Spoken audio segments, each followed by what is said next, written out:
Hello everyone, and welcome to this unboxing of Resident Evil 3, the board game from Steamforged Games. Finally, after more than a year, it has arrived, and I can't wait to open this up.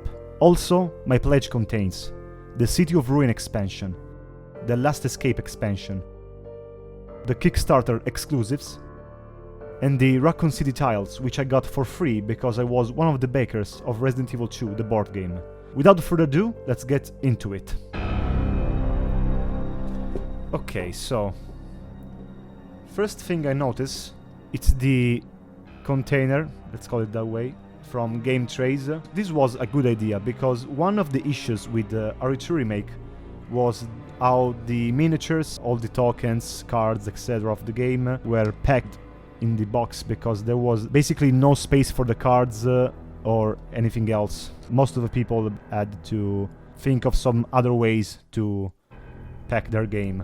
So the second thing I want to see before we get into the miniatures, basically what they did, they printed all of the names from all of the backers of the game on the side of these boxes. And my name should be somewhere around...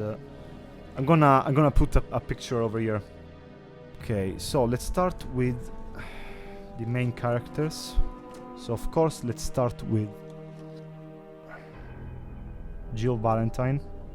I gotta say, when they showed the 3D models, the CG models, at the beginning of the campaign, I thought they were like cartoonizing a bit the proportion and designs of the characters, but it doesn't look that much has changed from the Resident Evil 2, the board game. The second one that I'm gonna show is Carlos Oliveira.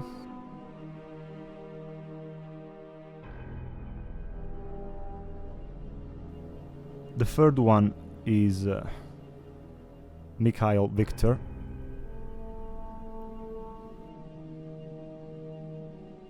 And the last one is the villain, basically, of the game, which is Nikolai Genoviev.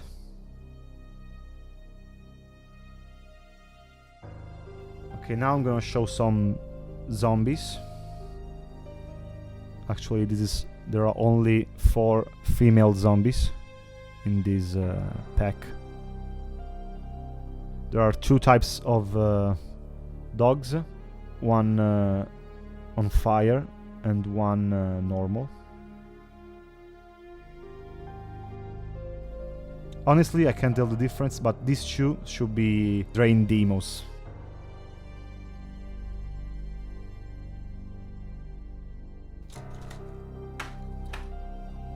There are 2 types of zombies. There's this guy with one arm missing, and this other guy. Okay, so those are the dice for the game, which are basically almost the same as the Resident Evil 2 one. The same black die with the umbrella logo, the red die for the special weapons, and the blue die for attacks, evasion. And there's a new symbol, which I don't know what the purpose of this side is. As next miniatures, we have the Nemesis, which is packing a rocket launcher.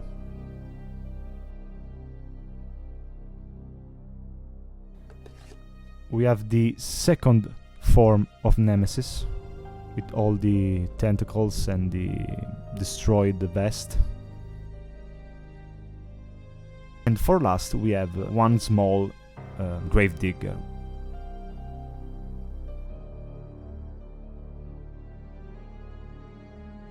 And of course, right here we have the tension deck. I think this is a part tension deck, part boss behavior cards, items, and something else which I don't know how to use them at the moment. Okay, let's move this away and see what's underneath. That's weird. This should be on top. Why it's down here? This game contains scenes of explicit violence and gore, like the same artwork from the original game. Okay, rulebook.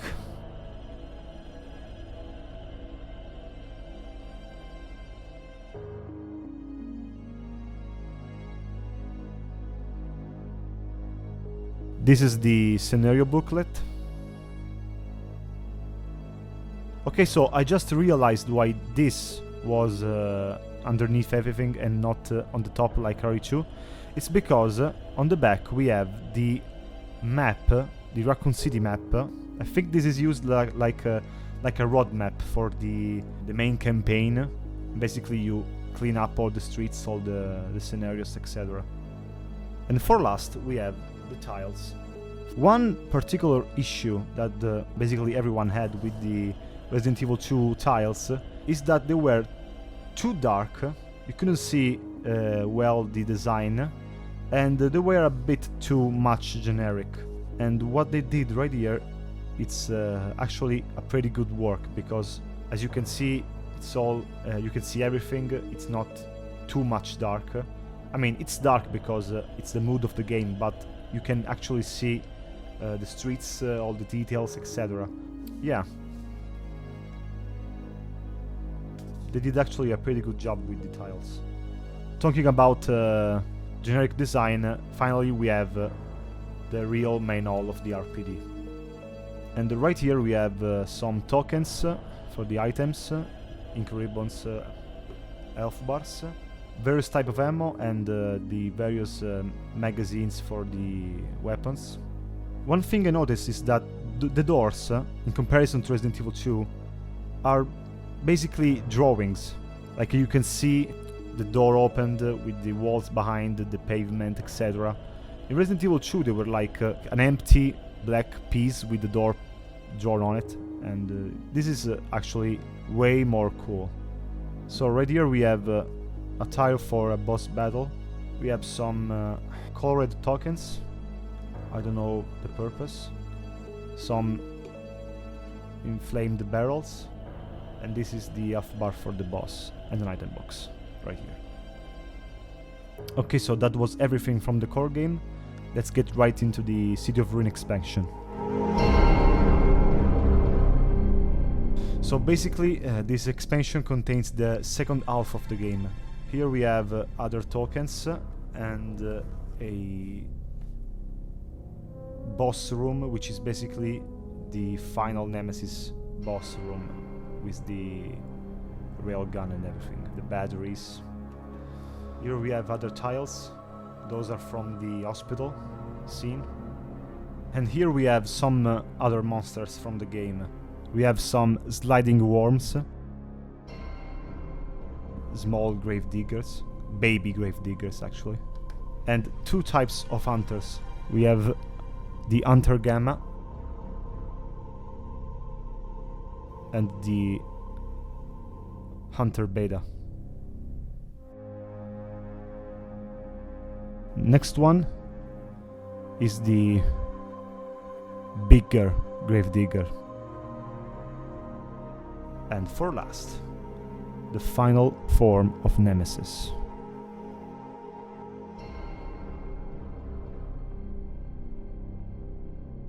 And as always, the items and boss behavior deck. Okay, so next up, it's the Last Escape expansion.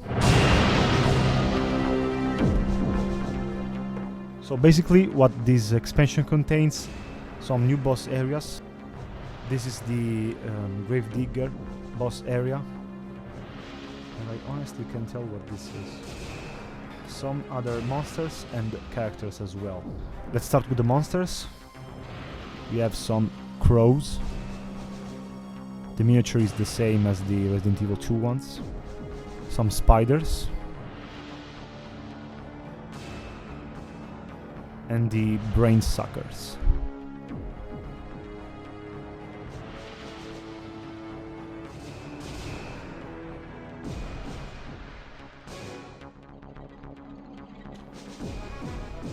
Right here we have Brad Vickers and Dario Rosso.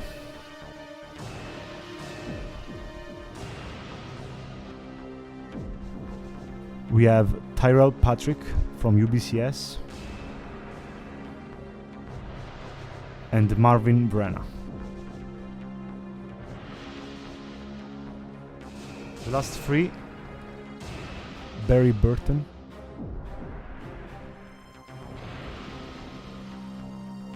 Murphy Seeker. And a different miniature for Tyrell Patrick. Okay, that's it for the Last Escape expansion. Let's go to the Kickstarter Exclusives. So, as the name says, this box contains the exclusive Kickstarter miniatures that we unlocked from the Kickstarter campaign.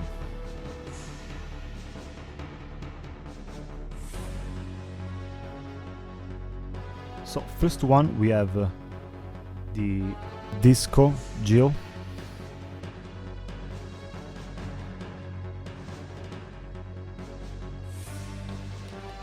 Second one is again Jill with the different police outfit.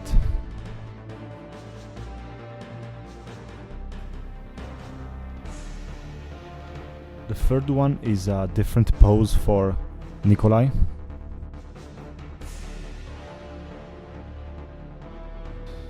Next, again a different pose but for Carlos. Next one is Barry Burton with the Stars outfit from Resident Evil 1, the original Resident Evil. We have Jill again with a casual outfit. If I remember correctly, this was a black outfit in the game, in the original game. This is Mikhail. This is so cool. It's Mikhail with the rocket launcher. And last one, of course, it's Jill with the Stars outfit from Resident Evil 1, with beret and everything. So in conclusion, we have the Raccoon City tiles. These are basically the Resident Evil 2 tiles, but as I said before, with the revamped design, because it's more clear, it's not dark, and yeah, if I'll play Resident Evil 2 again in the future, I'm gonna totally use these tiles.